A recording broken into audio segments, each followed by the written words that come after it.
எங்கள் அன்பு பிள்ளைகளே, இந்த நாளிலே ஒரு வேதவசனத்தோடு கூட உங்களை காண்பதில் மிகுந்த சந்தோஷப்படுகிறேன். சங்கீதம் 136:13. சிவந்த சமுத்திரத்தை இரண்டாக பிளந்தவரை துதியுங்கள், அவர் கிருபை என்றும் உள்ளது. யாரே எதோ பழகுறாங்க. இங்கே பாரு, ஆண்டவர் வேதம் எப்படி சொல்லுங்க, சிவந்த சமுத்திரம் ரெண்டாக பிளந்தவரை துதிக்கணும். அதிசயம் தானுங்க அது. நம்ம வாழ்க்கையில் சமுத்திரத்தில் யாருன்னா ரெண்டாக பிளக்க முடியுமா? ஆண்டவர் செய்தார் இந்த அற்புதத்தை. இஸ்ரேல் ஜனங்கள் கானான் தேசத்தில் போய் பிரவேசிக்க வேண்டும் என்று மோசையை கொண்டு வழிநடத்த வரும்போது அந்த செங்கடல் சும்மா எதிர்க்கு வந்து நிற்குது. செங்கடல் ரெண்டாக பிளந்து வெட்டாந்தரையை நடப்பது போல் நடக்க செல்லும்படியாக மோசைக்கு ஒரு அற்புதத்தை வைத்தார். உங்கள் வாழ்க்கையில் அந்த செங்கடலை போல, சிவந்த சமுத்திரத்தை போல நிற்கிற பிரச்சனையை அவர் உடைக்க அவர் வல்லவராக இருக்கிறார். யாரெல்லாம் பிரச்சனையோடு இருக்கிறீங்க, யாரெல்லாம் வேதனையோடு இருக்கிறீங்க, கண்ணீரோடு கவலோடு இருக்கிற அன்பு சகோதரனே, அன்பு சகோதரியே, என் பிரச்சனை எப்போ தீரும், எப்போது இதை விட்டு நான் விடுபட முடியும் என்று நினைக்கிறேயா?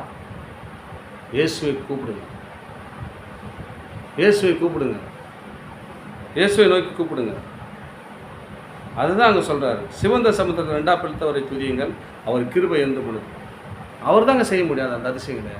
சமுத்திரம் போல் நிற்கிற உங்கள் பிரச்சனை, உங்கள் போராட்டம், உங்கள் கண்ணீர், கவலைகள் எல்லாத்தையும் அவரால் தான் மாற்ற முடியும்.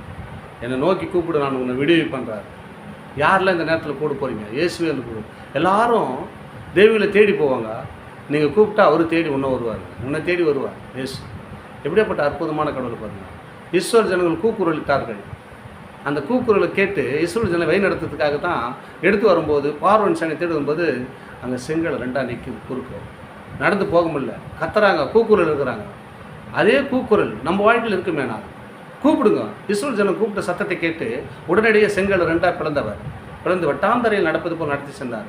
உங்கள் வாழ்க்கையில் அப்படியேப்பட்ட அற்புதம் வேணும்னா இயேசுவை கூப்பிடுங்க. உன்னை தேடி இயேசு வருவார். ஒரு வார்த்தை சொல்ல போதும், உங்கள் சூழ்நிலை மாறும். வார்த்தையினால் தான் சொன்னார். எழுந்து நட என்று சொன்னார். சப்பானி எழுந்து நடந்து போனான். உங்கள் வாழ்க்கை அற்புதம் வேணும்னா இயேசுவை கூப்பிடுங்க. செங்கடலை பிளந்தவரை துதியுங்கள், வானத்தையும் பூமியும் உண்டாக்கினவரை துதியுங்கள். எத்தனையோ சொல்லியிருக்காங்க. எல்லாம் அவர் படைச்சது தானுங்க. நம்ம எதையே துதிச்சு கொண்டு இருக்கோம். எல்லா தெய்வங்களோட நம்ம தேடி போனதான் அங்கே ஆசீர்வாதம். அவர் நம்மளை தேடி வருவார், ஆசீர்வாதம் கொடுக்குது. உங்களை தேடி வந்து கொடுப்பார். நீங்கள் எங்கே உட்காந்துக்கிற அங்கே வருவார். எங்கே 2 பேர் 3 பேர் மத்தியில் நான் வருவேன் என்று சொல்லி வேதம் சொல்லுகிறது. என் அன்பு பிள்ளைகளே, இயேசு சமுத்திரம் நிற்கிற உங்கள் பிரச்சனையை பார்த்து நீங்கள் பயப்படாதீங்க, கலங்காதீங்க, திகழாதுங்க. இயேசுவே என்று கூப்பிட்டா போதும். மதில் மேல் இருக்கிற அந்த கடல், செங்கடல் மேல் இருக்கிற எல்லா காரியத்தையும் கர்த்தர் ரெண்டாக பிளந்துவார். பிளந்து தேர்த்து ஒன்று ஆசீர்வாதமான வழியில் நடத்துவார். இஸ்ரவேல் ஜனங்களை வெட்டாந்தரையில் நடப்பது போல ஆசீர்வாதம் நடத்த போல உன் வாழ்க்கையை நடத்த அவர் வல்லவராக இருக்கார். பயப்படாதீங்க, கர்த்தரை நோக்கி கூப்பிடுங்க, ஆசீர்வாதத்தை பெற்றுக்கொள்ளுங்க.